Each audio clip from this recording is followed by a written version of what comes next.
Hello everyone, tips and trick to solve this type of question from number series.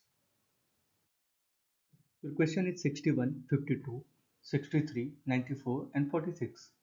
So many students are doing alternate number, that is taking alternate number 61 and 63, 52 and 94, and there is no any logic implement on this question. Then what we will do? First of all, we can take 61 and reverse these two numbers, that is 1 6 is a 4 square. Next one is 52.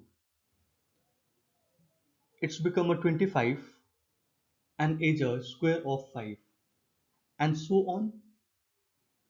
So 63 is a square of 6, 94 is a square of 7, 46 is a square of 8, that is 64. Then next one will be 9, a square of 9 is 81 and it's become a 18. That's why your right answer is 18. If you can understand this logic, then you can solve this question and please comment soon. Thank you so much.